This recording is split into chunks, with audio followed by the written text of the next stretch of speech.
হযরত ওমর বলেন, আমি নবীজির পিছনে দাঁড়িয়ে অপেক্ষা করতেছিলাম নামাজ কখন শেষ হবে। আর তিনি নামাজের ভিতরে তেলাওয়াত করতেছিলেন। তেলাওয়াত যখন শুনলাম, আমার কাছে মনে হলো এই কথাগুলি মানুষের বানানো নয়, নিশ্চয়ই কোন জিন রাসূলুল্লাহকে শিখায়া দেয়। আমি যখন এই চিন্তা করেছি, এত সুন্দর মিলায়া মিলায়া কি করে পড়েন, জেনে শিখায় দিয়েছে, এই চিন্তা যখন আমি করেছি, নবীজি তখন আমার এই কথার জবাব যেন তিনি দিলেন। তিনি পড়লেন, ইন্নাহু লাকাউলু রাসূলিন কারীম। না, এটা কোনো জিন বা অন্য কারো কথা নয়, এটি হচ্ছে মহান বার্তাবাহকের বর্ণনা। হযরত ওমর বলছেন, জিনের কথা না হলে কবির কথা তো বটেই। এত সুন্দর মিলানো দেখছেন না কোরআন শরীফে, কি মিল লক্ষ্য করছেন? করেন নাই বোধ হয়, করার জন্য অনুরোধ করি। কোরআন তাড়াতাড়ি পড়বেন, মনে হবে আপনি প্রবন্ধ পড়ছেন। থেমে থেমে পড়বেন, মনে হবে যেন কবিতা পড়তেছেন। প্রত্যেক আয়াতে আয়াতে মিল, সুবহানাল্লাহ। হযরত ওমর বলছেন, ভাবলাম মুহাম্মদ সাল্লাল্লাহু আলাইহি ওয়াসাল্লাম কবি হয়ে গেছে। হযরত ওমর বলেন, যেই না চিন্তা করলাম মনে মনে মুহাম্মদ সাল্লাল্লাহু আলাইহি ওয়াসাল্লাম কবি হয়ে গেছেন, অমনি তিনি আমার এই কথার জবাব যেন তিনি দিলেন। তিনি পড়লেন, ওয়ামা হুয়া বিকাউলি শাইরিন কালিলাম মা তুমিনুন। না না, এটা কোনো কবির কথা নয়। হযরত ওমর বলে, সর্বনাশ, তাই তো শুধু কবি না, গণক। আমার মনের কথা বুঝলো কেমনে? তো জাদুকর হয়ে গেছে, গণক হয়ে গেছে। হযরত ওমর বলেন, যখন আমি মনে মনে চিন্তা করলাম গণক হয়ে গেছেন, অমনি নবীজি আমার সে কথার জবাব দিয়ে দিলেন। তিনি পড়লেন, ওয়ালা বিকাউলি কাহিনিন কালিলাম মা তাযাক্কারুন। না না, এটা কোনো গণকের কথা নয়, তোমরা খুব কমই উপদেশ গ্রহণ করে থাকো। হযরত ওমর বলেন, আমার মনে হচ্ছিল আমার পায়ের তলা থেকে মাটি সরে যাচ্ছে। কি আশ্চর্য কথা! যা বলি মনে মনে তারই জবাব আসে। নামাজের মধ্যে কি করে বোঝেন তিনি? হযরত ওমর বলেন, প্রত্যেকটি কথার জবাব, মনের প্রশ্নের জবাবগুলি যখন আসতেছিল, তখন আমার চোখের সামনে বিরাট একটা জিজ্ঞাসাবোধক চিহ্ন ঘুরতেছিল। এটা জেনের কথা নয়, কবির কথা নয়, গণকের কথা নয়, তবে এটা কি?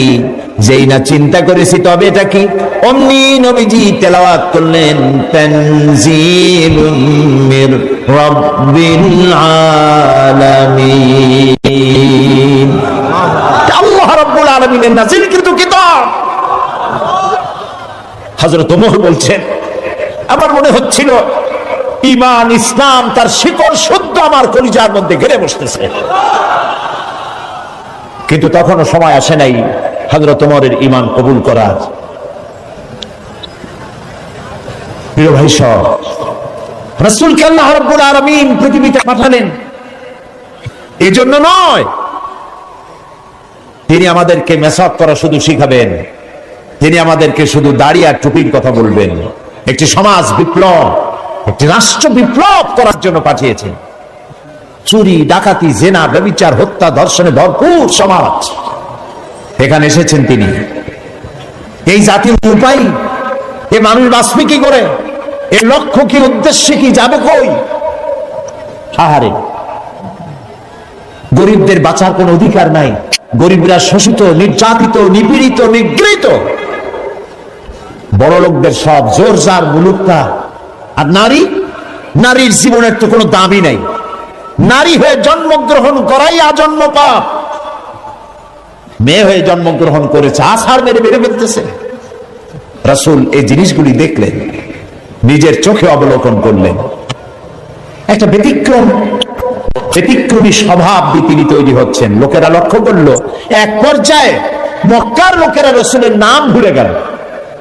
নাম ছিল কি? নাম কি? মুহাম্মদ। বলেন নাম কি? সবাই বলেন সাল্লাল্লাহু আলাইহি ওয়াসাল্লাম। মনে থাকে যেন রাসূলের নাম যখন শুনবেন, যখন পড়বেন, কি বলবেন? ভুলে যাবেন না। লোকেরা নাম ভুলে যেতে বসলো কেন? তিনি পরিচিত হলেন আল আমিন বলে। লোকেরা বলা শুরু করলো এই ঘটনার জন্য যাও আল আমিনকে বলো, চলো আল আমিনের কাছে যাই। ওই যে আল আমিন আসতেছে। বিশ্বাসী হিসাবে পরিগণিত হলেন সকলের কাছে, বিশ্বাসী, এবং নাম আরো হলো সাদেক, সত্যবাদী।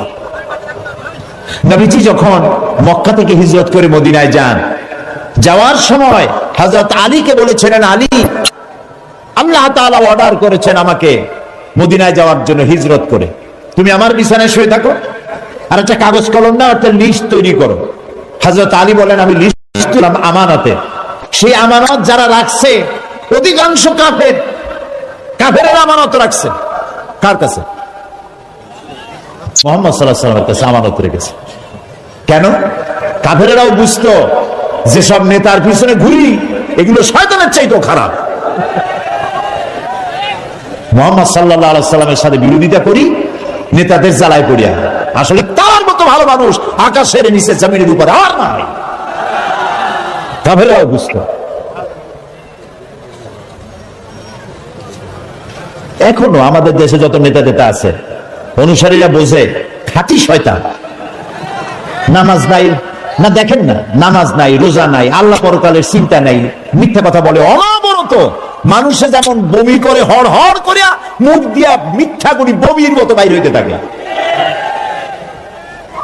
একটা ভালো কথা বলতে জানে না, শুধু অসত্য আর মিথ্যা বলতেই থাকে, আমানতের খেয়ানত করে। তবে এইসব নেতাদের পিছনে ঘুরে কেন? এই চিন্তায় যে এরা যদি এমপি মন্ত্রী হইতে পারে তা একটা চাকরি পাবো, লাইসেন্স পাবো, টিয়ার কাবি খা খাইতে পারবো। জি, নাম রাখছে কাবি খা, তার মানে হলো খাবি খা।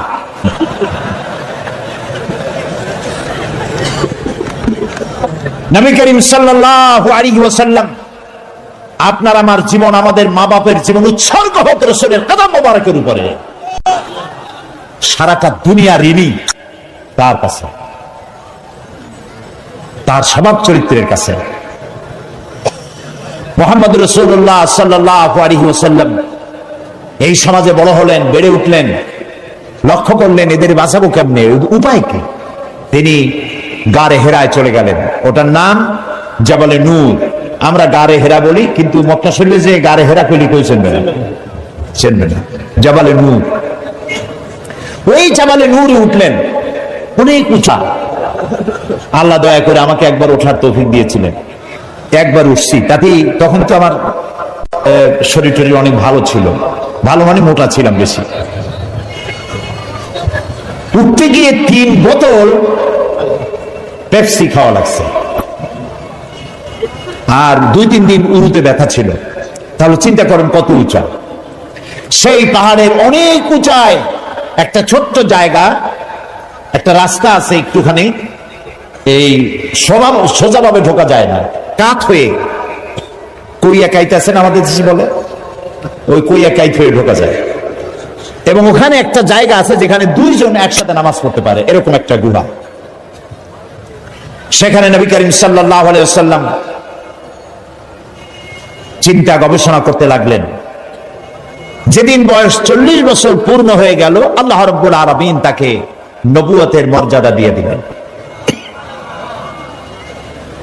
এই নবুয়তের মর্যাদা নিয়ে তিনি নেমে আসতেছেন। ভয় পেলেন। জিবরাইলকে তো জীবনে দেখেন নাই, হযরত জিবরাইলকে দেখেছেন। জিবরাইল বলেছেন ইকরা, পড়ো। তিনি বলছেন যে আমি পড়তে জানি না। আবারও বললেন ইকরা, পড়ো। বলছেন জানি না পড়তে। তৃতীয়বার তিনি বুকের সাথে জড়িয়ে ধরলেন, এমন ভাবে জড়িয়ে ধরলেন নবী করিম সাল্লাল্লাহু আলাইহি ওয়াসাল্লাম ব্যথা পেলেন এবং তিনি পড়তে পারলেন। নেমে এসে স্ত্রী হযরত খাদিজাতুল কুবরা রাদিয়াল্লাহু তাআলা আনহাকে বললেন আমাকে ঢেকে দাও। তাড়াতাড়ি করে চাদর এনে তিনি ঢেকে দিলেন। নবী করিম সাল্লাল্লাহু আলাইহি ওয়াসাল্লামের চোখের মধ্যে বীর ছাপ। হযরতে খাদিজা ভীত সন্ত্রস্ত হলেন, জিজ্ঞেস করলেন, আবুল কাসেম আপনার কি হয়েছে? তিনি ঘটনা শোনালেন। হযরত খাদিজা কি বলতেছেন শোনেন। হযরত খাদিজা বলছেন, ইয়া আবুল কাসেম, হে কাসেমের পিতা, আপনার ঘাবড়াবার কোনো কারণ নাই। কোন দুষ্ট জিন, কোন দুষ্ট শয়তান আপনাকে অনিষ্ট করতে পারে না, কারণ আপনি সত্যবাদী। আপনাকে কোন দুষ্ট জিন, কোন শয়তান আপনাকে অনিষ্ট করতে পারে না, কারণ আপনি আত্মীয়তার হক আদায় করেন। আপনি এতিমকে, মিসকিনকে খেতে দেন, আপনি বিধবাকে আশ্রয় দেন, আপনার ক্ষতি কেউ করতে পারে না। হযরত খাদিজা দৌড় মারলেন এবং নিজের চাচাতো ভাই হযরত ওয়ারাকা বিন নওফল, তিনি ছিলেন তাওরাতের জবরদস্ত আলেম, নবীজির মুখে খবর শুনলেন। সবটা শুনে নবীজির মস্তক মোবারকের উপরে চুমো খেয়ে বললেন, কুদ্দুসুন কুদ্দুসুন, অতি পবিত্র, মহাপবিত্র ইয়া মুহাম্মদ সাল্লাল্লাহু আলাইহি ওয়াসাল্লাম, আপনার কাছে যিনি এসেছিলেন তিনি কোন জিন নয়, তিনি মহাপবিত্র আত্মা, তিনি ফেরেশতা। যে ফেরেশতা এসেছেন ইব্রাহিম, মূসা, ঈসা, ইয়াকুব, আইয়ুব, সমস্ত নবীদের কাছে যে ফেরেশতা এসেছে, সেই জিবরাইল এসেছিলেন আপনার কাছে। তাওরাতে আমি যা পড়েছি তার সাথে মিল হয়ে যাচ্ছে, আপনি আখিরি জামানার পয়গম্বর। তবে আমার জন্য আফসোস, আমি বৃদ্ধ, এই জাতি আপনাকে খুব কষ্ট দেবে, নির্যাতন করবে। সেদিন পর্যন্ত যদি আল্লাহ আমারে বাঁচায় রাখেন, আমি আপনাকে সাহায্য করব, আপনার সাথে থাকব।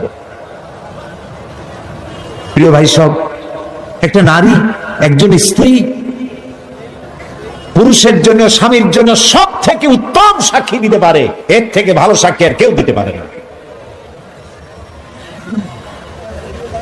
আল্লাহর নবী যখন তার স্ত্রী হযরত খাদিজা রাদিয়াল্লাহু তাআলা আনহাকে যখন দাওয়াত দিয়েছেন, আল্লাহ রাব্বুল আলামিন যখন দাওয়াতের জন্য বলে দিলেন, নিকটবর্তী আত্মীয়দেরকে দাওয়াত দাও, সর্বপ্রথম নবীজি গিয়ে হযরত খাদিজাকে দাওয়াত দিলেন, বললেন, আল্লাহ ছাড়া কোনো ইলাহ নাই, মাবুদ নাই, তার উপর ঈমান আনো, আর আমি মুহাম্মদ রাসূলুল্লাহ সাল্লাল্লাহু আলাইহি সাল্লাম আখিরি জামানার পয়গম্বর, আমার উপর ঈমান আনো।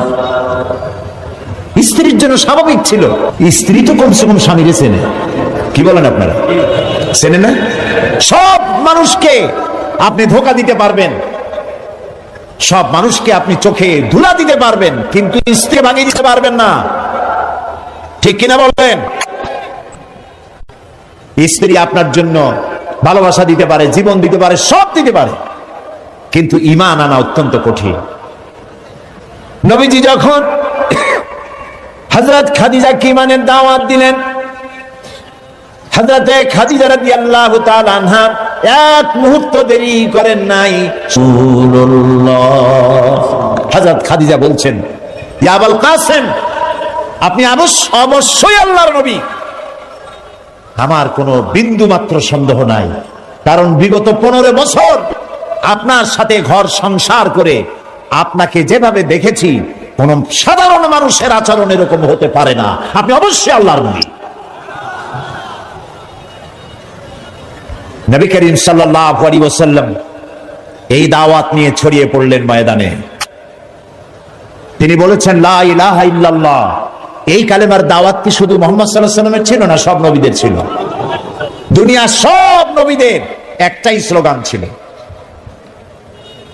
কারোর মধ্যে কোনো মতপার্থক্য, মতদ্বৈততা হয় নাই, সকলের স্লোগান একটা, লা ইলাহা ইল্লাল্লাহ। এই কালেমার বিপ্লবী দাওয়াত পেশ করেছেন সমস্ত নবীরা। আমরা এই কালেমাটা বুঝি না, না বোঝার কারণেই দুরবস্থা হয়েছে। আমরা শুধু এটারে জিকিরের বুলি বানাইছি। দেখছেন কি কায়দায় জিকির করে, লা ইলাহা ইল্লাল্লাহ ইল্লাল্লাহ, এমন জোরে ইল্লাল্লাহ বলে তাতে কলব থাকলেও পারে, গেলেও পারে। কি বুঝে ইল্লাল্লাহ বলতেছেন? আবার লা ইলাহা ছেড়ে দিয়া খালি ইল্লাল্লাহ করে, এরকমও শুনেছি, শুনছেন আপনারা? লা ইলাহা বাদ দিয়া কতক্ষণ ইল্লাল্লাহ ইল্লাল্লাহ ইল্লাল্লাহ। আশ্চর্য কথা, এটা কি কি বলতেছেন আপনি? ইল্লাল্লাহ মানে তো আল্লাহ ছাড়া, আল্লাহ ছাড়া কি? লা ইলাহা ইল্লাল্লাহ এই কালেমার দাওয়াত যখন নবীরা দিয়েছেন, হযরত মূসা আলাইহিস সালাম যখন বলেছেন লা ইলাহা ইল্লাল্লাহ, এ আঘাত লেগে ফেরাউন দরিয়ায় নীলের মধ্যে ডুবে শেষ হয়ে গিয়েছে। হযরত ইব্রাহিম আলাইহিস সালাম যখন বলেছেন লা ইলাহা ইল্লাল্লাহ, নমরুদের গোষ্ঠী সাফ হয়েছে, জুতা পিটা খাইয়া দুনিয়া থেকে বিদায় হয়ে গেছে। ঠিক না ভাই? মুহাম্মদ সাল্লাল্লাহু আলাইহি সাল্লাম যখন বলেছেন লা ইলাহা ইল্লাল্লাহ, তখন আবু জাহাল, আবু লাহাব, উতবা, শাইবা, মুগীরা এই সবগুলির গায়ে আগুন জ্বলে গেছে। কেন আগুন জ্বললো? তারা বুঝছে লা ইলাহা ইল্লাল্লাহর অর্থ কি। তারা বুঝেছে লা ইলাহা ইল্লাল্লাহ মানি হচ্ছে কোন ইলাহ নাই, আইনদাতা নাই, বিধানদাতা নাই, শাসনকর্তা নাই, কাউকে মানি না। কে ছাড়া? আল্লাহ ছাড়া। ফেরাউনও বুঝেছে। ফেরাউন বোঝেন, ফেরাউনকে মুসা আলাইহিস সালাম যখন বলেছেন বলো লা ইলাহা ইল্লাল্লাহ, ফেরাউন বলেছে মা আলিমতু লাকুম মিন ইলাহিন গায়রি, আমি তো জানি না যে আমি ছাড়া আরো কোন ইলাহ আছে, আমি তো ইলাহ। তুমি যদি আমারে বাদ দিয়ে আর কাউকে ইলাহ মানো, লা আজআলান্নাকা মিনাল মাসজুনিন, কারারুদ্ধ করে রাখবো, জেলখানায় ঢুকিয়ে দেব। মুসা আলাইহিস সালাম ভয় পাইছিলেন নাকি? ভয় পাননি। কাফেরেরা বুঝতে পারতো লা ইলাহা ইল্লাল্লাহর অর্থ কি। আবু জাহাল, আবু লাহাব, উতবা, শাইবারা, হযরত আবু তালেব নবী করিম সাল্লাল্লাহু আলাইহি সাল্লামের চাচা আবু তালেবের কাছে গিয়ে বলেছে, আবু তালেব রাসূলকে বলো, মুহাম্মদ সাল্লাল্লাহু আলাইহি সাল্লামকে বলেন তিনি যেন লা ইলাহা ইল্লাল্লাহর দাওয়াত না দেন, এর বিনিময়ে যত টাকা লাগে, যে সুন্দরী মেয়ে পছন্দ করবে সেই মেয়ে তার সাথে বিয়ে দিয়ে দেব, নেতৃত্ব দেব, টাকা দেব, পয়সা দেব, বাড়ি ঘর দেব, তবুও লা ইলাহা ইল্লাল্লাহ দাওয়াত যেন তিনি না দেন। নবীজির কাছে যখন প্রস্তাব গেল, আল্লাহর নবী বললেন চাচাজি আবু তালিব, প্রস্তাব যেটা এসেছে ওই প্রস্তাবকরা যা দিতে পারবে সেটা তো স্বাভাবিক কথা, যেটা দিতে পারবে না তাও যদি ওরা আমার হাতে দিতে পারে, যেমন আকাশের সূর্যটা ধরে এনে যদি ওরা আমার ডান হাতে তুলে দেয়, আকাশের পূর্ণিমার চাঁদ যদি ধরে এনে আমার বাম হাতে তুলে দেয়, এর বিনিময়ে আমি আল্লাহ নবী মুহাম্মদুর রাসূলুল্লাহ এক মুহূর্তের জন্য তাওহীদের দাওয়াত বন্ধ করে দেব না। নবীজি পৃথিবীতে আল্লাহর দ্বীনের দাওয়াত দেওয়ার জন্য, দ্বীন প্রতিষ্ঠার জন্য এসেছিলেন, এজন্য আসেন নাই আবু জাহাল, আবু লাহাব বা শাইবারা নেতৃত্ব দিবে আর মুহাম্মদ সাল্লাল্লাহু আলাইহি ওয়াসাল্লাম তার অধীনে চাকরি করবেন, মসজিদে বসে আল্লাহ আল্লাহ করবেন। মূসা আলাইহিস সালামকে এজন্য পাঠানো হয়নি যে তিনি ফেরাউন রাজত্ব করবে আর তিনি তার অধীনে থেকে আল্লাহ বিল্লাহ করবেন, এজন্য পাঠানো হয়েছে। মূল উদ্দেশ্য কি? আল্লাহ রাব্বুল আলামিন বলেন হুয়াল্লাযী আরসালা রাসূলাহু বিল হুদা ওয়া দীনিল হক লিইয়ুযহিরাহু আলাদ-দীনি কুল্লিহি ওয়া কাফা বিল্লাহি শাহীদা। আল্লাহ তাআলা তিনি রাসূলকে প্রেরণ করেছেন দ্বীনে হক আর সত্যের বিধান সহকারে, যাতে করে পৃথিবীর সব মতবাদের উপরে ইসলামকে তিনি বিজয়ী করে দিতে পারেন। নবী করিম সাল্লাল্লাহু আলাইহি সাল্লাম মক্কি জীবনে এই কাজটি তিনি চালু করলেন। নবী করিম সাল্লাল্লাহু আলাইহি সাল্লামকে আল্লাহ রাব্বুল আলামিন সব রকমের সম্মান এবং মর্যাদা দিয়ে পৃথিবীতে পাঠালেন দ্বীনকে প্রতিষ্ঠা করার জন্য। 13 বছর সময় লাগলো মক্কায়। কয় বছর লাগলো? 13 বছর। এই 13 বছর দ্বীনের দাওয়াত দিতে থাকলেন মানুষের দুয়ারে দুয়ারে গিয়ে, গোপনে, রাত্রে, দিনে। আল্লাহর মেহেরবানি লোক তৈরি হয়ে গেল। আবু বকর, ওমর, ওসমান, আলী, খাব্বাব, খুবাইব রিদওয়ানুল্লাহ তাআলা আলাইহিম আজমাইন, এই সব লোক তৈরি হয়ে গেল। কেমন লোক তৈরি হলো? যে হযরত ওমর রাসূলকে হত্যা করতে আসছিলেন, সেই ওমরকে আল্লাহ এমন দরজায় পৌঁছায় দিলেন, রাসূল বললেন লা নাবিয়্যা বাদি ওয়ালা রাসূলা, আমার পরে নবীও হবে না, রাসূলও হবে না, কিন্তু আমার পরে যদি কেউ নবী হতো লাকানা ওমর, ওমররে আল্লাহ নবী বানাই দিতেন। সুবহানাল্লাহ বলুন। এই সব লোক তৈরি হয়ে গেল। 13 বছর সময় লাগলো। আল্লাহ রাব্বুল আলামিন হিজরতের অর্ডার দিয়ে দিলেন। নবীজি এবার মক্কা শরীফ থেকে রওনা করেছেন। গভীর রজনীতে হযরত আবু বকরকে সঙ্গে করে নিয়ে রওনা করলেন। জাবালে মেসফালার ভিতর দিয়ে জাবালে কেদোয়ার উপর দিয়ে যাওয়ার সময় বারবার কাবার দিকে ফিরে তাকায় কাঁদতে লাগলেন আর বলতে লাগলেন, কাবারে বড় আশা ছিল তোর খেদমত করব, কিন্তু তোর নিষ্ঠুর সন্তানেরা তোর কাছে আমারে থাকতে দিল না রে। নবীজি হযরত আবু বকর রাদিয়াল্লাহু তাআলা আনহুকে সঙ্গে নিয়ে জাবালে সুরে চলে গেলেন। ফজরে রক্ত হয়ে গেল। হযরত আবু বকর বলেন, আর উপায় নাই, ধরা পড়ে যাব, এই গুহার মধ্যে গিয়ে আমরা আশ্রয় নেই। গুহার ভিতরে গিয়ে আশ্রয় নিলেন। সকালবেলায় কাফির বেঈমানেরা খুঁজতে খুঁজতে ওই পর্যন্ত এসেছে। একজন বলে পায়ের চিহ্ন এখানে শেষ, ভিতরে আছে, আর একজন বলে নাই। একজন বলে আছে, আর একজন বলে নাই। হযরত আবু বকর বলেন, ইয়া রাসূলুল্লাহ, আমরা ধরা পড়ে গেছি, আর উপায় নাই। এটা এত স্বল্প গভীর গুহা, বসতে পরে মাথা দেখা যায়, শুয়ে হাঁটু উঁচু করলে হাঁটু দেখা যায়, আর বাঁচার উপায় নাই। আল্লাহ রাব্বুল আলামিনের হাবিব তখন বললেন, কোরআনে কারীমের মধ্যে সূরা তাওবায় আল্লাহ শোনাই দিয়েছেন, ইয়াকুলু লিসাহিবিহি লা তাহজান ইন্নাল্লাহা মা'ানা। হে আমার বন্ধু, হে আমার সাথী, ভয় পেও না, আমরা দুইজন নয়, আমাদের সাথে আর এক সত্তা আছে, তার নাম কি? সবাই বলেন। আল্লাহ রাব্বুল আলামিন তার হাবিবকে বাঁচালেন না ধরাই দিলেন? বাঁচাইছেন কিনা? দিনের বেলায় ঘুমায় থাকতেন, রাতের বেলায় চলতেন। 13 দিন সময় লাগলো। নবীজি মক্কা থেকে মদিনায় পৌঁছে গেলেন। প্রতিমধ্যে খুব ক্ষুধার্ত হয়েছিলেন। প্রতিমধ্যে কখনো খেতে পারতেন, কখনো খেতে পারতেন না। মদিনার কাছাকাছি, বুখারীতে এই বিবরণ এসেছে, কাছাকাছি হয় যখন হলেন, তখন উম্মে মা'বাদ, মা'বাদের মা বাড়িতে ছিলেন একটা ঘরে। আবু মা'বাদ কাজের জন্য চলে গেছে। কতগুলি ছাগল ছিল তাদের। এই মরুভূমিতে কোনো খাবার নাই, ঘাস নাই, ছাগল সব, বাচ্চা নাই, দুধ নাই, সব শুকায় গেছে। নবী করিম সাল্লাল্লাহু আলাইহি ওয়াসাল্লাম ক্ষুধার্ত, হযরত আবু বকর ক্ষুধার্ত। বাড়ির মধ্যে গিয়ে ঢুকছেন। উম্মে মা'বাদকে জিজ্ঞেস করলেন, মহিলাকে জিজ্ঞেস করলেন, তোমার ঘরে কি কোনো খাবার আছে? তিনি বললেন, পথিক, আমার ঘরে কোনো খাবার নাই। আচ্ছা, দুধ আছে? তিনি বললেন, না, দুধ পাবো কোথায়? কই যে ওই যে একটা ছাগল দেখা যায়, একটা বকরি দেখা যায়। তো বললো যে, আপনি দেখতে পাচ্ছেন না, এই বকরি কত কৃষ, একেবারে শুকায় গেছে, ওর তো বাচ্চা নাই, ও দুধ দেবে কেমনে? রাসূলুল্লাহ বললেন, তুমি বকরিটা আমার কাছে নিয়ে আসো। মহিলা বকরিটা কাছে নিয়ে এলেন। রাসূলুল্লাহ বকরির ওলানে, ওলান বলে না, ওলানে হাত দিলেন।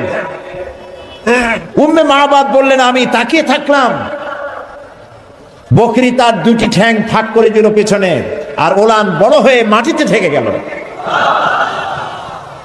রাসূলুল্লাহ বললেন, একটা পাত্র নিয়ে আসো। একটি পাত্র আনা হলো, বড় এক পাত্র দুধে ভরে গেল। রাসূলুল্লাহ পাত্র থেকে ঢেলে দিলেন, তুমি খাও। নিজে খায়েন, হযরত আবু বকরকে খাওয়ালেন। পাত্র থাকলো, বলল, তোমার স্বামী এলে তাকে দিও। রাসূলুল্লাহ চলে গেলেন। আবু মা'বাদ বাড়ি ফিরেছেন, মুখ শুকনা। হঠাৎ করে দুধের দিকে চোখ পড়লো, বলল, তুমি দুধ পাইলা কই? আবু মা'বাদ বলছে, পুরুষ বলছে, যে আমি তো সারাদিন কষ্ট করেছি, কিছু খাই নাই, তুমি দুধ পেলে কোথায়? উম্মে মা'বাদ বললেন, আমাদের বাড়িতে দুইজন মেহমান আসছিলেন, এবং যা ঘটনা ঘটলো পুরা ঘটনা তিনি শোনালেন। আবু মা'বাদ জিজ্ঞেস করেন, আচ্ছা বলো তো, লোকটি কেমন, দেখতে কেমন? উম্মে মা'বাদ বলছে, আবু মা'বাদ, আমি সেই পুরুষটির কথা কি বলবো, আমার জীবনে এত সুন্দর সুপুরুষ আমি জীবনে দেখি নাই। তার চক্ষু আনত, তিনি উপরের দিকে তাকায় কথা বলেন না, প্রয়োজনের বেশি একটি কথাও বলেন না।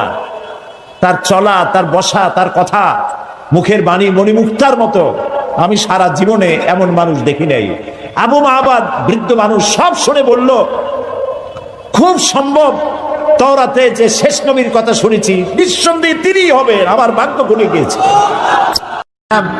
একজন মৌলভী সাহেবের দাওয়াত দিয়েছে, তার বাপ মারা গেছে, মিলাদ শরীফ পড়াবার জন্য।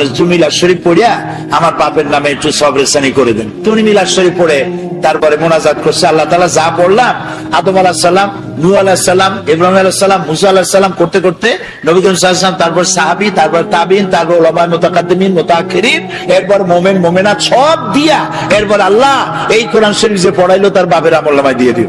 এখন সব টক দিয়া তারপর বসে কয়, ভাই খাবার কই? খাবার টাবার দেবেন না? কয় মোটেও দেবো না। কেন? কয়ে কি খাবার দেবো?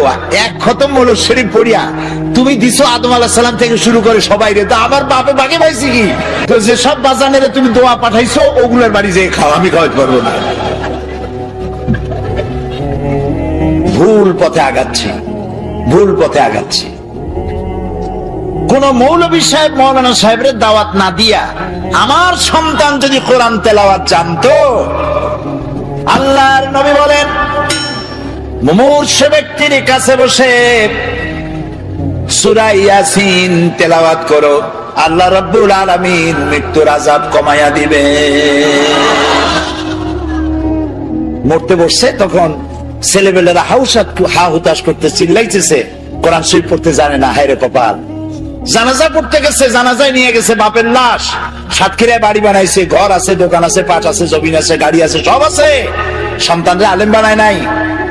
জানাজা পড়তে একজন মৌলানা সাহেবের আনা লাগছে, একজন মৌলানা সাহেব ইমাম সাহেব জানাজা পড়তে আসলেন, আর আপনার ছেলে প্যান্ট পরা শার্ট পরা, পেশাব করছে কয়বার, পানি নিয়ে নেয় একবার, প্যান্ট ট্যান্ট সর্বনাশ করা, ওই অবস্থায় দাঁড়ায় গেছে ইমামের পেছনে, আল্লাহু আকবার, বাপের কপালে যা আছে হোক।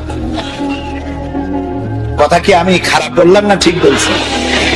এখন যদি আপনার ছেলেটা আলেম হইতো, ওই ছেলেটা যদি বাপের লাশ সামনে নিয়ে জানাজা পড়াইতো, তাহলে তার চোখ দিয়ে পানি বেরিয়ে যাইত। আপনি যদি আমারে বলেন হুজুর আমার মা মারা গেছে, আপনি একটু আমার মায়ের জন্য কান্দে কান্দে দোয়া করেন, আমি দোয়া করতে পারবো, কিন্তু আমি কি কাঁদতে পারবো? বলেন কাঁদতে পারবো? আরে মা মরছে আপনার, আমি কাঁদবো কোন দুঃখে? এটা তো স্বাভাবিক কথা। সেই জন্য কোরআন ছেলেকে শিখান, সন্তানকে শিখান, মেয়েকে শিখান, নিজে শেখেন, বউরে শিখান, জীবন বাকি জীবনটা কোরআনের খেদমতে লাগায় দেন। বলেন আমিন। আল্লাহ যেন কবুল করেন, বলেন আমিন। এই কোরআন নাজিল হলো, রাসূলুল্লাহ মুখস্থ করতেছেন, এখন মুখস্থ করতে গিয়ে তাড়াহুড়ো করতেছেন যাতে একটা জের জবরও ভুল না হয়। আল্লাহ রাব্বুল আলামিন বলেন লা তুহাররিক বিহি লিসানাকা লিতাজালা বিহি, ও নবী কোরআনকে মুখস্থ করার জন্য আপনার জিহ্বা এত নাড়াচাড়া করার প্রয়োজন নাই। আমার জিবরাইল যখন কোরআন শরীফ তেলাওয়াত করবে আপনার সামনে, জিবরাইলের সাথে মাত্র একবার উচ্চারণ করবেন আপনি, আপনার সিনার ভিতরে গোটা কোরআন শরীফ মুখস্থ করায় দেওয়ার মালিক আমি আল্লাহ। আপনারে মুখস্থ করাবো, আপনাকে তেলাওয়াত করাবো, সুবহানাল্লাহ। আপনারে তেলাওয়াত করবো, আপনি তেলাওয়াত করতে পারবেন, আপনি মানুষকে বুঝাইতে পারবেন। সুবহানাল্লাহ ওয়া বিহামদিহি। কোরআন নাজিল হলো, কোরআন দিয়ে নবী করিম সাল্লাল্লাহু আলাইহি সাল্লাম একটা বিরাট বিশাল বিপ্লব করে ফেললেন। একটা কিতাব, একটা বিপ্লব, একটা রিভলিউশন, একটা ইনকিলাব, একটা বিশাল পরিবর্তন। যারা ছিল চোর, যারা ছিল ডাকাত, তারা হয়ে গেল মানুষের সম্পদের পাহারাদার। যাদের জ্বালায় মেয়ে লোকেরা রাস্তা দিয়ে হাঁটতে পারত না, তারা হয়ে গেল নারীর সতীত্ব আর সম্ভ্রমের সংরক্ষণকারী। বানায় বললাম না ইতিহাস, ইতিহাস। সুবহানাল্লাহ। মারপিট করে ইসলাম আসে নাই, বোমাবাজি করে ইসলাম আসে নাই। আল্লাহ তাআলা তার রাসূলকে বলেছেন ইন্নামা আনতা মুযাক্কিরুন লাস্তা আলাইহিম বিমুসাইতির। হে নবী, আপনাকে পাঠাইছি আমি উপদেশক করে, আমি আপনাকে দারোগা করে পাঠাই নাই। মানুষ পিটাইয়া হিদায়াত করার কোনো প্রয়োজন নাই, শুধু মানুষকে বুঝান, যার কিসমতে আছে হেদায়েত হবে। আল্লাহ সব থেকে গণতন্ত্রের মূল্য দিছে বেশি। সুবহানাল্লাহ। গণতন্ত্রের মূল্য মানে, তার মানে হচ্ছে মানুষকে আল্লাহ অধিকার দিয়েছেন। মানুষ তো সূর্য না, চন্দ্র না, গাধাও না, ঘোড়াও না। মানুষ কি তাও কইতে পারলেন না। মানুষ হলো মানুষ। আর সব থেকে সম্মান দেওয়া হয়েছে কারে? ওয়ালাকাদ কাররামনা বানি আদম। আল্লাহ তাআলা বলেন আদম সন্তানকে আমি সব থেকে বেশি সম্মান দিছি। সব থেকে বেশি সম্মান তোমাদের। তুমি কি লক্ষ্য করছো তোমার যত আমি দেই, এই খাবারগুলো কত যত্ন করে দিছি? আপনার বাড়ির ডিসি সাহেব এসপি সাহেব, এমপি সাহেব, আপনার বাড়ি যদি মেহমান হয়, আপনি খোলা খাবার দেন? খাবারগুলো কি করে আনেন? ডাকে নিয়ে আসেন না? ডাকে নিয়ে আসেন। তো কি ডিসি আর এসপি আইজ এসে কাল নাই, তাই না? এমপি কোন, মন্ত্রী কোন, আজ আছে কাল নাই, সত্যি না? এই বান্দাগুলি আছে এবং থাকবে, আসতে থাকবে। তো আল্লাহ তাআলা বলছেন আমি আদম সন্তানকে সম্মান দিছি। সম্মান শুধু এক জায়গায় না, বহু জায়গায়। যত খাবার দিলেন, খাবারগুলো সব প্যাকেট করে দিয়েছেন। কলা দিছেন, প্যাকেট করে দিছেন। আম দিছেন, কভার দিয়ে দিছেন। আনারস দিছেন, কাঁঠাল দিছেন। যত খাবার দিছে আপনি তাকায় দেখেন, সমস্ত খাবারের উপরে কভার দিয়ে পেঁচায়া খাবারগুলি দিছে। বান্দাইগুলি খা আর জন্মের মতো নাফরমানি কর, নাকি? আমরা তো তাই করতেছি। আরে কপাল, যিনি করলেন মেহেরবানি আর আমরা করলাম নাফরমানি। তো আল্লাহ তাআলা আদম সন্তানকে সম্মান দিয়ে আল্লাহ তাআলা বলছেন ওয়াকুলিল হাক্কু মির রাব্বিকুম, তোমার হে নবী আপনি বলুন যে প্রভুর পক্ষ থেকে, তোমার রবের পক্ষ থেকে এ কথাকে স্পষ্ট করে বলা হলো ফামান শাআ ফালিউমিন ওয়া মান শাআ ফালিয়াকফুর। রবের পক্ষ থেকে চূড়ান্ত ঘোষণা এসে যাওয়ার পর তুমি ইচ্ছে করলে আল্লাহর উপরে ঈমান আনতেও পারো, ইচ্ছে করলে বাগাওয়াত, বিদ্রোহ, অস্বীকারও করতে পারো। ইখতিয়ার তোমার আছে। তোমাকে সূর্যের মতো বাধ্য করিনি প্রতিদিন পূর্ব দিগন্ত থেকে উদিত হয়ে পশ্চিম দিগন্ত অস্তমিত হবে, তুমি বাধ্য নও। জোয়ারের পানি একদিকে যাবে, ভাটির সময় আর একদিকে যাবে, তুমি বাধ্য নও। তুমি মানুষ, তোমাকে সব থেকে বেশি মর্যাদা দিয়েছি, অধিকার দিছি। তুমি আমার সবকিছু দেখো, দেখার পরে যদি পছন্দ হয়, ভালো লাগে, আমার উপর ঈমান আনো, আর পছন্দ না হইলে ঈমান আনো না। কিন্তু একটা সময় আছে যে সময় তোমাকে এই সব কিছুর জবাব আল্লাহর কাছে দিতে হবে। সুবহানাল্লাহ। কোরআন হচ্ছে সেই কিতাব যা দিয়ে মানুষকে আল্লাহ তাআলা বুঝাইছে। এখন আমাদের ইয়াং জেনারেশন, নতুন প্রজন্ম যারা ডিজিটাল বোঝে খুব ভালো, নতুন প্রজন্ম কম্পিউটার বোঝে, ডিজিটাল বোঝে, অ্যানালগ বোঝে, সব বোঝে।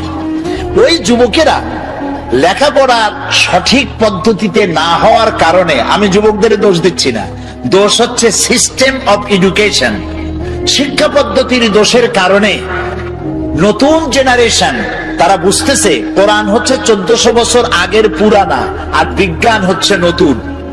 বিজ্ঞান হচ্ছে কোরআনের চাইতে শ্রেষ্ঠ। বিজ্ঞান সবকিছু দিয়েছে, কোরআন তো কিছুই দেয় নাই। এই চিন্তা করতেছে যুবকেরা, ওরা বোঝে না সেই জন্য। কিন্তু আজ থেকে 1400 বছর আগে এই কোরআন নাজিল হয়েছে। বর্তমান বিজ্ঞান পরিশ্রম করে, মেধা খরচ করে, তারপরে অর্থ খরচ করে যেসব বিষয় এখন আবিষ্কার করছে, এ সব কিছু আল্লাহ রাব্বুল আলামিন 1400 বছর আগে এ কোরআনে বলে রেখেছে। গত সেপ্টেম্বর মাসের 12 তারিখ, রমজান মাস, আরব আমিরাতের উপরাষ্ট্রপতি, প্রধানমন্ত্রী, দুবাইয়ের শাসক মোহাম্মদ বিন রাশেদ আল মাকতুম আমাকে দাওয়াত দিয়েছিলেন। পৃথিবীর 72টি দেশ ইন্টারন্যাশনাল কোরআন অ্যাওয়ার্ড, এই অনুষ্ঠানে 72টি দেশের স্কলারদেরকে তিনি দাওয়াত দিয়েছেন। 72টি দেশ অংশগ্রহণ করেছে। সেখানে আমার মতো একটা ভাঙ্গাছেড়া লোককে তিনি প্রধান অতিথি করেছেন। সেখানে আমার বক্তব্যের বিষয় ছিল the scientific miracles in the holy Quran, কোরআনের বিজ্ঞানময় মুজিজা। এর উপর আমাকে বক্তব্য রাখতে হবে, সময় 2 ঘন্টা। 2 ঘন্টা বক্তব্য রাখার জন্য আমি প্রস্তুতি নিতে চাইলাম কোরআন থেকে বিজ্ঞানের, কোরআন দিয়ে বক্তৃতা করতে হবে। তো আমি বক্তৃতা নিতে হবে কোরআন দিয়ে। এ কোরআন তো ওয়াজের সবচেয়ে বড় কিতাব, আমরা বুঝি না। সেই জন্য কিসসা কাহিনী ছাড়া ওয়াজই হয় না। একদিন নবী মুস্তাফায় রাস্তা দিয়ে হাইটে যায়, হরিণ একটা বাধা ছিল গাছেরই তলায়। পড়েন সাল্লাল্লাহ। কোন জায়গায় পাইছে আল্লাহ জানে, এগুলো কোথাও নাই, আন্দাজে বানায় নিয়েছে। কিসসা কাহিনী নবীর নামে, সাহাবীর নামে মিথ্যা কথা কইয়া মানুষ কান্দায়। কথা বুঝতে পেরেছেন? কোরআনের শ্রেষ্ঠ ওয়াজের কিতাবের নাম কি? কোরআন। আমি যেহেতু আমাকে বক্তব্য রাখতে হবে, সেখানে সরকারি লোকজন থাকবে। সেই মাহফিলে প্রিসাইড করেছেন অ্যাটর্নি অফ ল ইব্রাহিম দুমেলহা। তিনি প্রিসাইড করলেন। আরবরা উপস্থিত ছিলেন এবং উপস্থিতির সংখ্যা ছিল বিশাল। ওরা পত্রিকায় লিখেছে আরব আমিরাতের শ্রেষ্ঠ সব থেকে বড় জমায়েত হয়েছে। টিভি চ্যানেলগুলি লাইভ প্রচার করেছে। আমি আগের থেকে প্রস্তুতি নিলাম যে বিজ্ঞানের উপরে আলোচনা করতে গিয়ে কোরআনের আয়াত কতগুলি পাওয়া যায়, খুঁজতে থাকলাম। অন্তত আমার খোঁজে, আমি তো ছোট মানুষ, কোরআন অত বুঝি না। লোকেরা কয় মুফাসসিরে কোরআন, আসলে তো কোরআনের তালিব ইলম, আমি কোরআনের ছাত্র। খুঁজতে খুঁজতে পেলাম বিজ্ঞানের সমর্থক, বিজ্ঞানের তথ্যসূত্র পাওয়া যায় এমন আয়াতের সংখ্যা অন্তত 1000-এর কাছে চলে যাবে। এই যে চাঁদ, পূর্ণিমার দিন আমরা চাঁদ দেখি, পূর্ণিমার রাতে চাঁদ দেখেন না? এই চাঁদ আলো দেয়। আজ থেকে 100 বছর আগে মানুষের ধারণা ছিল চাঁদ নিজেই আলো দেয়। আর ছোটবেলায় দাদা নানা নানি তারা বলতো, দাদু মনে বুঝছো? বলে কি? ওই যে চাঁদে কালো কালো দেখা যায়, ওটা কি জানো? বলতাম না, জানি না তো। কয় ওটা হলো একটা গাছ। সুবহানাল্লাহ, চাঁদের মধ্যে গাছ। ছোটবেলায় চিন্তা করতাম, কয় যে শুধু গাছ না, ওখানে একটা বুড়ি আছে সুতা কাটে। তখন চিন্তা করতাম যে আরে এই বুড়ি এত কষ্ট করে সুতা কাটে, সারাদিন তো খায় কি? পরে কিন্তু ওই ধারণা আমাদের এখন আর নাই, ঠিক না? ভূমিকম্প সম্পর্কে প্রশ্ন করা হতো, ভূমিকম্প কি জানো? বলতাম না, জানি না তো। যে একটা গরুর 2টা শিঙের পৃথিবী, শিং যখন ব্যথা করে তখন এক শিং থেকে আর এক শিঙে যখন পাল্টায় তখন পৃথিবী কাঁপে ওঠে। চিন্তা করতাম, ওরে বাবা, গরুটা কত বড়, শিংটা কত মোটা। এখন কি তাই বিশ্বাস করি? করি না। আজ থেকে 100 বছর আগে ছিল চাঁদ নিজে আলো দেয়। কিন্তু পরবর্তী সময় বিজ্ঞানীরা আবিষ্কার করলো যে না, চাঁদ আলো যেটা দেয় ওটা ধার করা আলো, ওর নিজের আলো নাই। এ কথা বিজ্ঞান আবিষ্কার করলো এই শখানেক বছর হলো। কিন্তু বিজ্ঞান জানলো 100 বছর আগে, আর তার 1300 বছর আগে জেনেছেন মুহাম্মদুর রাসূলুল্লাহ সাল্লাল্লাহু আলাইহি ওয়াসাল্লাম। এই কোরআনে সূর্যকে বলা হয়েছে শামসুন। কোরআনে সূর্যকে কি বলা হয়েছে? শামসুন, সিরাজুন, ওয়াহাজুন, দিয়াউন। এর অর্থ কি? সিরাজ, শামস, দিয়া, এক একটার এক একটা অর্থ আছে। কোনটার অর্থ হচ্ছে প্রদীপ্ত প্রজ্জ্বল, কোনটার অর্থ হলো উত্তাপ সৃষ্টিকারী, আলো বিকিরণকারী। এটা হলো সূর্য। আর চাঁদের কথা যখন আল্লাহ বলেছেন তখন বলেছেন কামারান মুনিরা। কামার মানে চাঁদ, মুনিরা মানে আলোক প্রাপ্ত। যে চাঁদ আলো পায়া আলো বিকিরণ করে ওইটার নাম হলো চাঁদ। সুবহানাল্লাহ। তাহলে চাঁদের যে নিজের আলো নাই, এই কথা বিজ্ঞান বোঝার আগে বুঝছে কে? বলেন, মুহাম্মদ রাসূলুল্লাহ সাল্লাল্লাহু আলাইহি ওয়াসাল্লাম। বিজ্ঞানীরা মনে করেছিল, এই যে অনেকে বলে, যুবকরা বলে, সুশীলরা বলে, সুশীল বুদ্ধিজীবী, বুদ্ধির ঠেলা, there is no God, আল্লাহ নেই। আমি জানি না কত বোতল খাইলে পরে এই কথা বলতে পারে যে আল্লাহ নাই। আরে বেটা, তুই হইছিস কেমনে? এই পৃথিবী এমনি এমনি হইছে? এই মাইকটা এমনি এমনি হইছে? এই সামান্য ফ্রিজটা এমনি এমনি হইছে? কেউ তো বানাইছে। তো মাইকটা, সাইকেলটা, জুতাটা সবটা বানাইতে কেউরে লাগলো, আর তোমারে বানাইতে কেউরে লাগে নাই, এমনি এমনি হইছে। আল্লাহ রহম করুক, বলেন আমিন। তো ওরা বলে যে there is no God, স্রষ্টা বলতে কেউ নেই। তো কি হয়েছে? তো এমনি এমনি হয়েছে সব। এরপরে বিজ্ঞানীরা দেখলো যে চাঁদ হলো পৃথিবীর সব থেকে, নবী করিম সাল্লাল্লাহু আলাইহি ওয়াসাল্লামকে বিশ্বাস করতে চায় না, কোরআনকে বিশ্বাস করতে চায় না। বলে যে আমাদের বিজ্ঞানীরা তো চাঁদে গেছে। আরে মুহাম্মদ সাল্লাল্লাহু আলাইহি ওয়াসাল্লাম কদ্দুর গেছে? উনি তো আর চাঁদে যাইতে পারে নাই। কাজে বিজ্ঞানীদের গুরুত্বই বেশি। আমি বলি, ভাই, চাঁদ হলো পৃথিবীর সব থেকে নিকটতম উপগ্রহ। চাঁদ হলো পৃথিবীর মাটি থেকে 2,32,000 মাইল দূরে। এটা একটা উপগ্রহ, পৃথিবীর চাইতে ছোট বা বড়। কিন্তু সূর্য হচ্ছে পৃথিবীর মাটি থেকে 9,30,00,000 মাইল দূরে, ঠিক না? আর ওই সূর্যটা হলো পৃথিবীর থেকে 13 লক্ষ গুণ বড়। বিজ্ঞানীরা মনে করলো এটাই বুঝি শেষ, কিন্তু না, সেটাই শেষ না। দেখা গেল সূর্যের চাইতে বড় আছে। কি আছে? সূর্যের চাইতে আছে বড় আছে তারকা, গ্যালাক্সি। গ্যালাক্সির ভিতরে এমন এমন তারকা আছে, যে তারকা খুব মন খারাপ, মন খুলে শুনুন, যেই সূর্যটা পৃথিবীর চাইতে 13 লক্ষ গুণ বড়, এরকম 2.5 থেকে 3 কোটি সূর্য খাইয়া হজম করতে পারে এরকম হাজার হাজার অসংখ্য তারকা আল্লাহ তাআলা আকাশে সৃষ্টি করে রেখেছেন। বিজ্ঞানীরা মনে করলো এই তারাই তাহলে বড়, কিন্তু পরবর্তী সময় আবিষ্কার হলো না, তারাই বড় না, ওর থেকেও বড় আছে। ওর থেকে বড় কি? ওর থেকে বড় হলো ব্ল্যাক হোল। ব্ল্যাক হোল হচ্ছে অন্ধকার কূপ। এই অন্ধকার কূপটা এত বড় কূপ যে তারায় 2.5 থেকে 3 কোটি সূর্য খাইয়া হজম করতে পারে।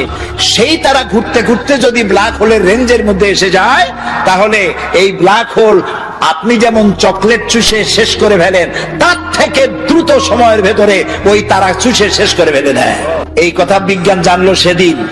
আর আল্লাহ রাব্বুল আলামিন বিজ্ঞান জানার 1300 বছর আগে আল্লাহ রাব্বুল আলামিন বলছেন, ফালা উকসিমু বিন নুজুম, সেই তারকাসমূহের শপথ, সেই তারকাসমূহের শপথ করি যেই তারকাসমূহ নিপতিত হয় যেখানে। ফালা উকসিমু বিমাওয়াকিন নুজুম, তারকাসমূহ নিপতিত হয় যে জায়গায়, সেই জায়গার শপথ করি। তো তারকাসমূহ নিপতিত হয় কোথায়? ব্ল্যাক হোলের মধ্যে। সেই কথা আল্লাহ তাআলা 1400 বছর আগে বলে রেখেছেন কোরআন শরীফে। এই যে আপনার আমার একটা শরীর, একটা বডি আছে না? কেমনে হয়েছে এই বডিটা? আল্লাহ রাব্বুল আলামিন বলেন, এই কোরআনের মধ্যে বলেছেন, ইন্না খালাকনাকুম মিন তুরাবিন সুম্মা মিন নুতফাতিন সুম্মা মিন আলাকাতিন সুম্মা মিন মুদগা। তোমাকে মাটির, নিষ্প্রাণ মাটি দিয়ে সৃষ্টি করা হয়েছে, এর থেকে নুতফা হয়েছে, মায়ের পেটে চলে গিয়েছে।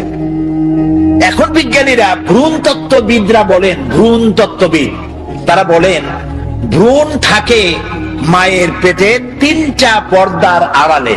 এখন বলতেছে, আর কোরআন বলতেছে ফি জুলুমাতিন সালাস, 3টা পর্দার আড়ালে মায়ের পেটে সন্তান থাকে, ফি কারারিম মাকিন, একটা সুরক্ষিত জায়গার ভিতরে আমি এটাকে রেখে দেই। আলাকা সুম্মা মিন নুতফাতিন সুম্মা মিন আলাকা, আলাকা মুআল্লাক থেকে। বিজ্ঞানীরা এখন আবিষ্কার করেছে যেটা মায়ের পেটের মধ্যে যে জরায়ু আছে, বাচ্চা থলি যেখানে বাচ্চাটা থাকে, ওইখানে আলাকা, এটা ঝুলন্ত অবস্থায় সেটকে থাকে, লাগিয়ে থাকে, মিশে থাকে। ওরা এখন বলতেছে, কিন্তু আল্লাহ বলেছেন 1400 বছর আগে। তারপরে আল্লাহ কি বলছেন? এটাকে আমি গোশতপিণ্ড বানাই, ফাকাসাউনাল ইযামা লাহমা, এই গোশতগুলিকে কচি কচি কতগুলি হাড্ডি দিয়া বডি ফরমেশন করে তার উপরে গোশত দেই, তার উপরে লাহাম দেই, চামড়া দেই, এরপরে একটা মানুষের আকৃতি ফি আইয়ি সূরাতিন মা শা রাক্কাবাক, রাক্কাবা ইউরাক্কিবু তারকিবান, একটার পর একটা জোড়া দিয়া আমি তোমাকে তৈরি করেছি। দেখো তো জোড়া কতগুলা, হাতের আঙ্গুল থেকে শুরু করে বাহু পর্যন্ত কয়টা জোড়া? খালি কিলাকিলি করছেন, জোড়া কয়টা গুনিয়া দেখেন নাই? 6টা জোড়া। আঙ্গুলের মাথা থেকে শুরু করে বাহু পর্যন্ত 6টা জোড়া। এই 6টা জোড়া যদি না থাকতো তাহলে কি হতো? ধরেন একটা জোড়া বাদ দিলাম, কোনই তো জোড়া নাই, কারো কবজা নাই। কি বলে সাতক্ষীরা কি কয়, দরজায় কি লাগায়? কবজা বলেন তো। এইখানে কবজা নাই। এখানে যদি কবজাটা না হতো, এটা কি হইতো? এটা হাত হইতো না, হইতো লাঠি। ভাত খাইতেন কেমনে? এটা তো ক্লোজ হবে না, ভাত খাবেন কেমনে? খাবারের জন্য 2 হাতের মাথায় 2 জনের বসতে হবে। এ ওরে মুখে দেবে, সে তার মুখে দেবে। তাও আবার আঙ্গুলগুলো ভাঁজ হবে না, জোড়া নাই। কাঁচা চামচের মধ্যে মতো মুখে ভাত ঢুকে দিয়ে নাকের সিধার মধ্যে গিয়ে ঢুকতে। হাসতেছেন, কোরআন বোঝেন নাই, কপাল করেছে। আল্লাহ বলতেছেন এমনি এমনি সেজদা দিবি বেটা, সেজদা দিবি যখন বুঝতে পারবি আমি তোরে বানাইছি কেমনে। সুবহানাল্লাহ, বলেন সুবহানাল্লাহ। আহারে কি সুন্দর বানাই দিলাম, পাও বানাই দিলাম বাস করে যেন বসতে পারো। ঠ্যাঙের উপরে ঠ্যাং ফেলে ঠ্যাং ঝুলাও, কিন্তু বানাইছি কি কায়দা করে সেটা দেখো নাই। ঠ্যাঙের উপরে ঠ্যাং ফিরে আবার পাও না দেয়, আবার হাত দিয়ে ঘষে। কপাল পোড়া কোথা দিলেন দিলেন।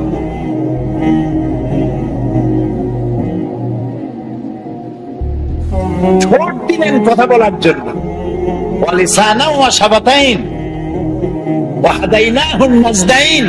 সুবহানাল্লাহ। আচ্ছা, এই যে দুইটা ঠোঁট, কি কোন সুবহানাল্লাহ। আচ্ছা, এই দুইটা ঠোঁট যদি না থাকতো, ঠোঁট দুটো কত সুন্দর, হাসি দিলে এই ঠোঁটেই সৌন্দর্য বাড়ায় দেয়। দাঁত ঠোঁট দুটো মিলে হাসির সৌন্দর্য বাড়ায়। বুড়া মানুষের দাঁত নাই, সে যদি হাসে তার হাসি একরকম। জি, আবার দাঁত ভাঙ্গাদের দাঁত নাই, ফাঁক ফাঁক, ওর হাসি একরকম। পুরা দাঁত গুলি আছে, ঠোঁটও আছে, এর হাসি আবার আর এক রকম। এখন ঠোঁটবিহীন মুখের চিন্তা করেন, ঠোঁট নাই, মনে হবে যেন বেসকি দিয়ে রয়েছে সারাক্ষণ। কি সুন্দর দুইটা ঠোঁট দিয়া দিলেন। আপনি ঠোঁট নাড়বেন, জিহ্বা নাড়বেন, আপনার মনের কথাগুলি ভাষা হইয়া বেরিয়ে গিয়ে অন্যকে বুঝাতে সহযোগিতা করবে। সুবহানাল্লাহ, আল্লাহু আকবার। আরো জোরে কর আল্লাহু আকবার। কোরআন এর ব্যাখ্যার কোনো শেষ নাই। আল্লাহ তাআলা বলছেন, قُلْ لَوْ كَانَ الْبَحْرُ مِدَادًا لِكَلِمَاتِ رَبِّي لَنَفِدَ الْبَحْرُ قَبْلَ أَن تَنفَدَ كَلِمَاتُ رَبِّي وَلَوْ جِئْنَا بِمِثْلِهِ مَدَدًا। আল্লাহ তাআলা বলেন, হে আমার নবী, আপনি বলেন, তাম পৃথিবীর সব পানিগুলি যদি কালি হয়ে যায়, আর তাই দিয়ে যদি আমার রবের কালেমার ব্যাখ্যা লেখা যদি শুরু হয়ে যায়, লিখতে লিখতে তাম পৃথিবীর সব পানিগুলি শেষ হয়ে যাবে, আমার রবের কালেমার ব্যাখ্যা লেখা শেষ হবে না। এটা সেই কোরআন। সুবহানাল্লাহ বলবেন না? আহারে মুসলমান, এই কোরআন বুঝি না, কোরআন বুঝি না। ছেলেপেলেদেরকে কোরআন শিখাই না, বাচ্চারা কোরআন জানে না। মরার সময় এই একটু আগে বলে আসছি মাদ্রাসা শিক্ষক পরিষদের মিটিং এর মধ্যে, না কোথায় বললাম, হ্যাঁ বলে আসলাম, যখন মারা যায়, মরার সময় না শিবিরের কোথায় কোন প্রোগ্রামে যেন বললাম, মানুষ যখন মারা যায় তখন তার পাশে সেইখানে নিয়া এই কয়েকজন আলেম মাদ্রাসার ছাত্র নিয়া কোরআন শরীফ পড়ায়, সাতক্ষীরা পড়ায়। এবার যদি শুধু সাতক্ষীরা না, সারা বাংলাদেশে, আমি সাতক্ষীরারে ভালোবাসি সেই জন্য বারবার সাতক্ষীরা করি, তো সারা বাংলাদেশের সব জায়গায় মানুষ মরলে মাদ্রাসা থেকে কিছু আলেম ওলামা ছাত্র আইনিয়া কোরআন শরীফ পড়া, যে কোরআন শরীফ পড়ে। এখন আপনাদের কমন সেন্সের কমন বাদ দিয়ে শুধু সেন্স যদি থাকে, সেটা দিয়ে চিন্তা করে কোন এই মরা মানুষটা একই কোরআন শরীফ শুনবে?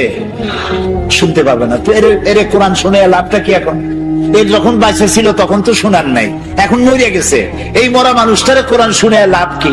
আর শুনাইতেছেন কিছু আলেম নিয়ে আসছেন, কিছু মৌলবী, কিছু হাফেজ নিয়ে আসছেন। এখন 20 জন 25 জন হাফেজ নিয়ে আসছেন। ওরা চিন্তা করতেছে যে 25 জন আসছি, যদি 1000 টাকা দেয় তাহলে 50 টাকা করে ভাগে পাবো, কি 25 টাকা করে ভাগে পাবো।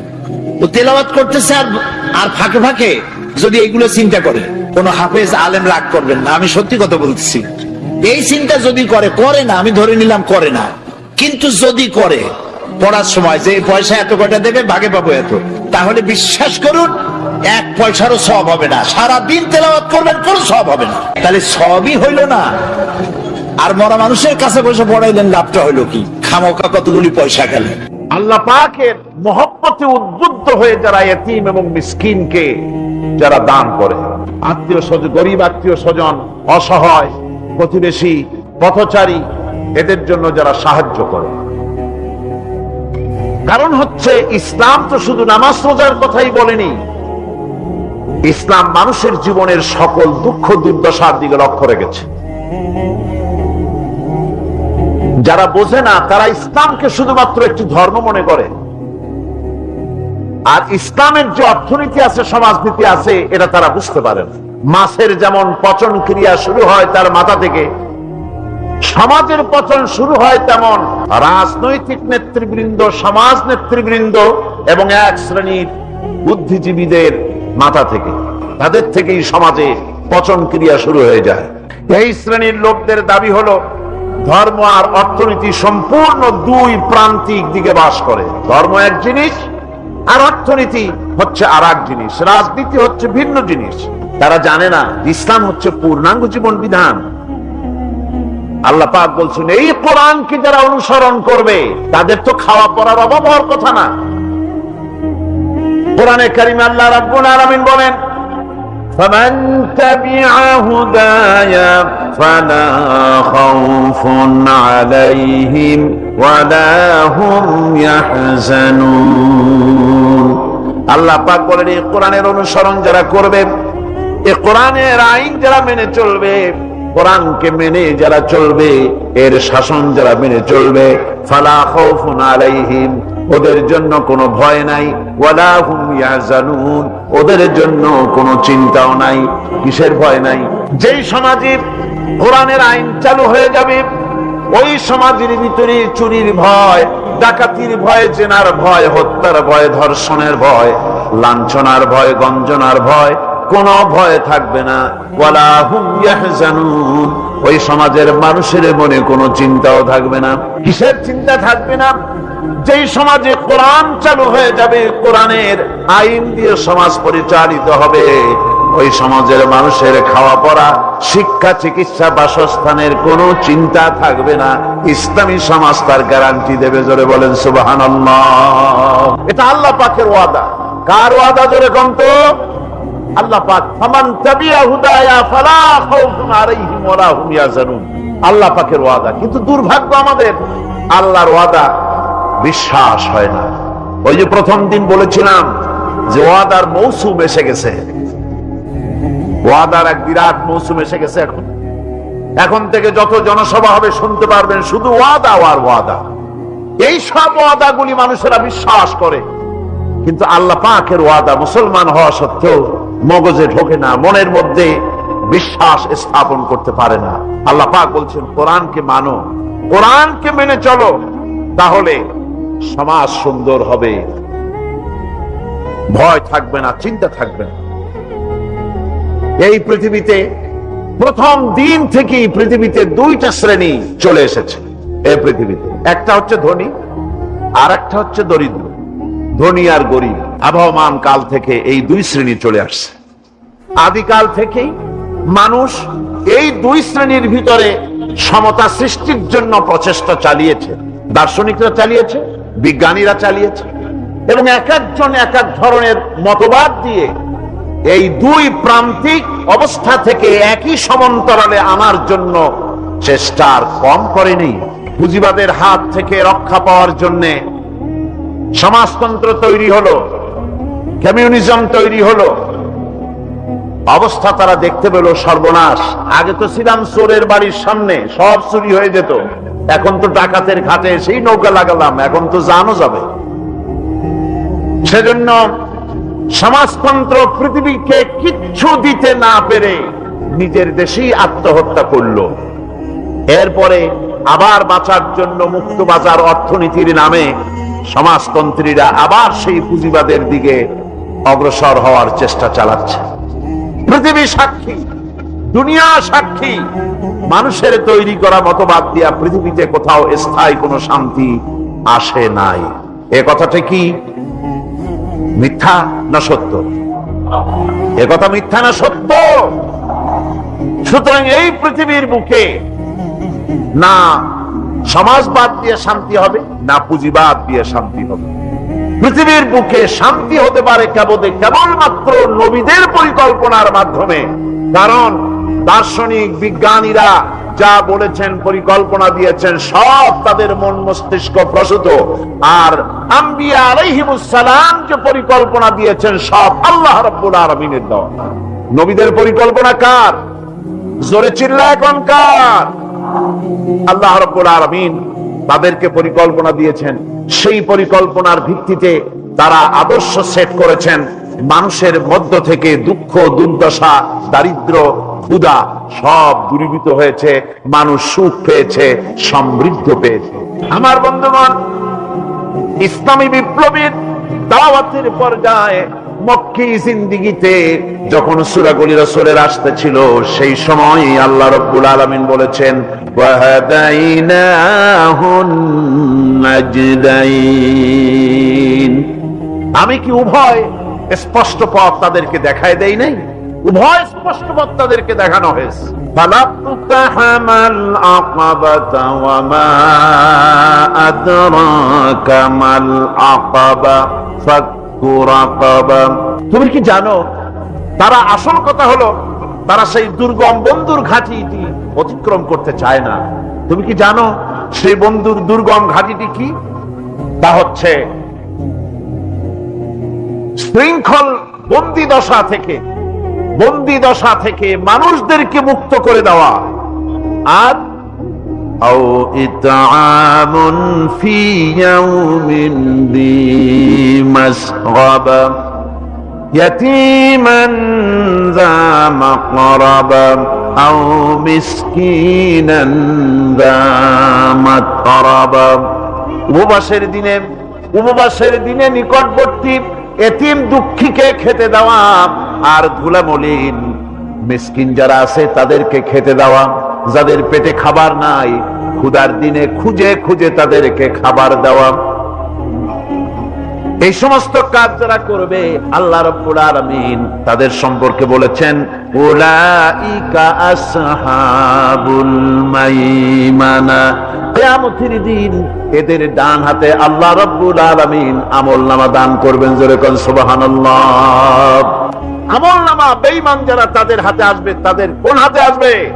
বাম হাতে। আর আমলনামা ডান হাতে আসবে কাদের?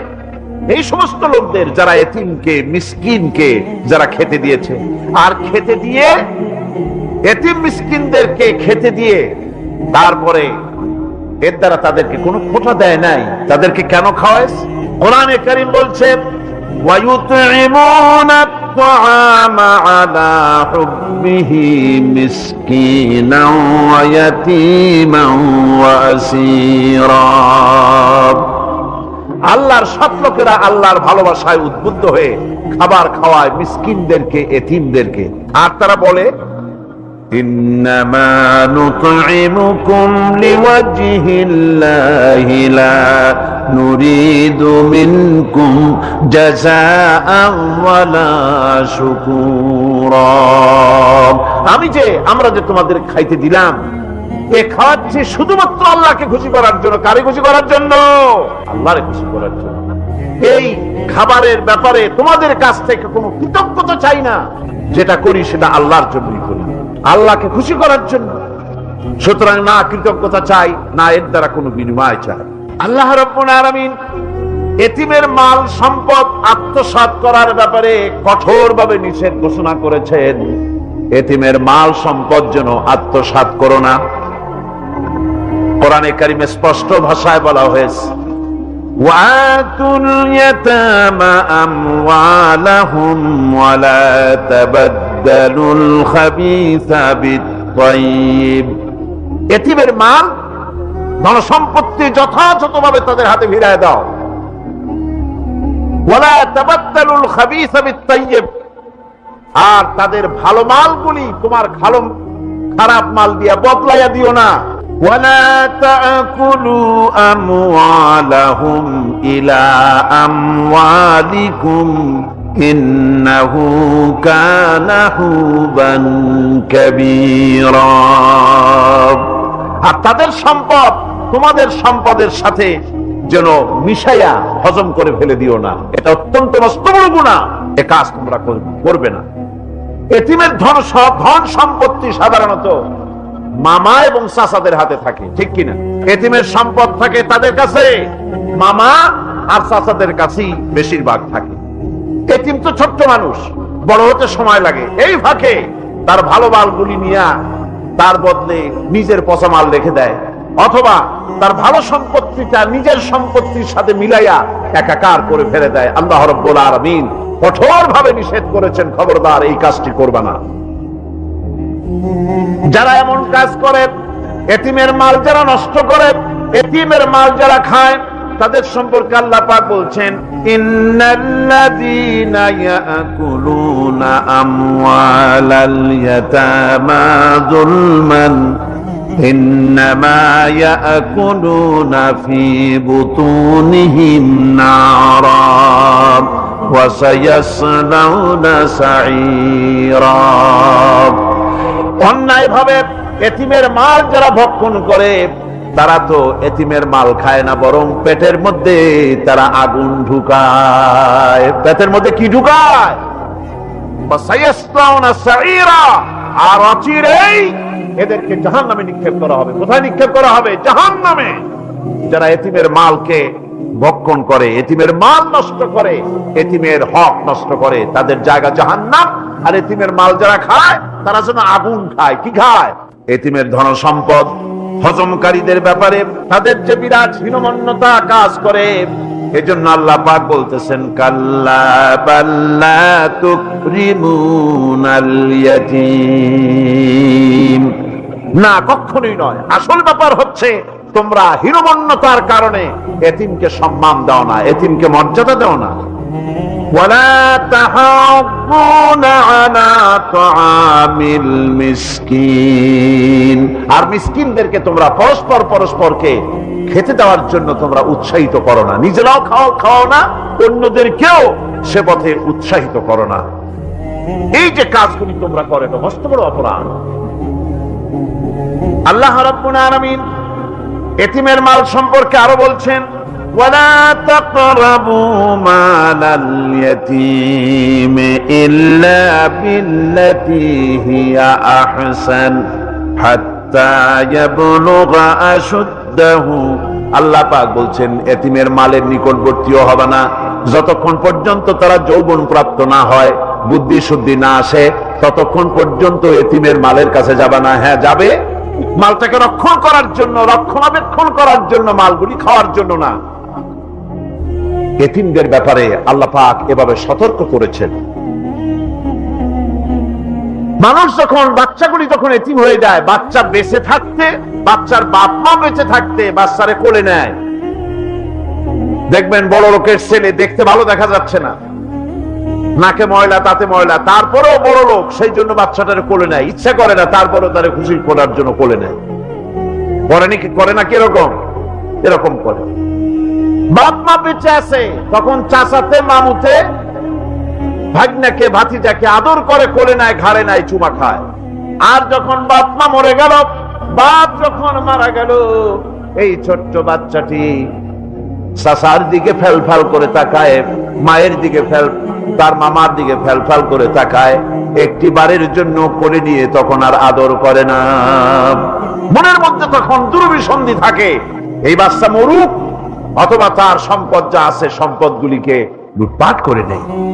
দেখেন এবার মিলান কথার সাথে আল্লাহ পাক, লাইসাল বিররা আন তুওয়াল্লু ওয়ুজুহাকুম কিবালাল মাশরিকি ওয়াল মাগরিব। পূর্ব পশ্চিমে কত মাথা ঘুরালে, কত সেজদা দিলে, এটাই কিন্তু পুণ্যবান হওয়ার জন্য বড় কথা নয়।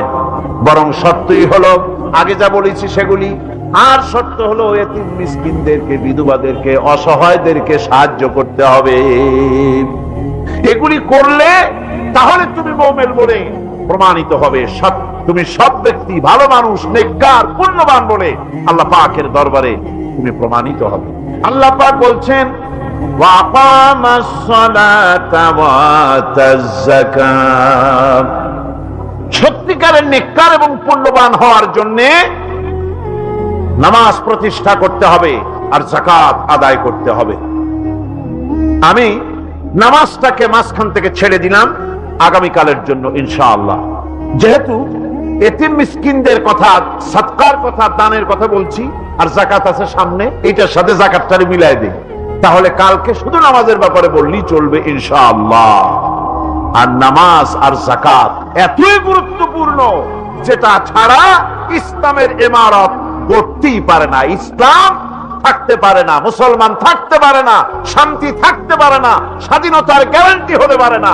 নামাজ, যাকাত, আল্লাহ পাক যে নিয়ম করেছেন, এর উপরই মানুষের শান্তি, স্বস্তি, স্থিতিশীলতা সবটার গ্যারান্টি হচ্ছে নামাজ আর যাকাত। সুবহানাল্লাহ। আল্লাহ রাব্বুল আলামিন যাকাতের কথা বলছেন। যাকাত হচ্ছে পবিত্র করে দেওয়া। নামাজের পর ইসলামের সবচাইতে গুরুত্বপূর্ণ ব্যাপার হলো নামাজ। নামাজের পরই গুরুত্বপূর্ণ ব্যাপার হচ্ছে যাকাত। আর ইবাদতের বেলায় সাধারণত নামাজের পরে আমরা রোজা বলি, নামাজ রোজা। কিন্তু আসল কথা হচ্ছে নামাজের পরই যাকাত।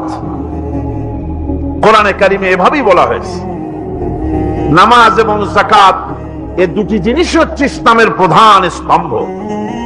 ইসলামী রাষ্ট্র যদি হয়, যদি দেশটা ইসলামী রাষ্ট্র হয়ে যায়, তাহলে মুমিনেরা যদি ক্ষমতায় আসে তাহলে কি কাজ করবে? আল্লাহ রাব্বুল আলামিন কোরআনে কারীমের মধ্যে বলেছেন, আল্লাযীনা ইম্মাক্কান্নাহুম ফিল আরদি আকামুস সালাত ওয়া আতাউজ যাকাত। আমার মুমিন বান্দারা যদি ক্ষমতায় আসে, মুমিনরা যদি ক্ষমতা পায়, তাহলে চারখানা কাজ করবে। কয়খান কাজ? জোরে চিল্লায় কোন কয়খান? প্রথম কাজ, ক্ষমতায় এসেই নামাজ প্রতিষ্ঠা করবে। প্রথম কাজ কি? নামাজ প্রতিষ্ঠা করবে। সে নামাজের কথা বলবো কালকে। 2 নম্বরের কাজ হলো যাকাত আদায় করবে। 2 নম্বরের কাজ কি?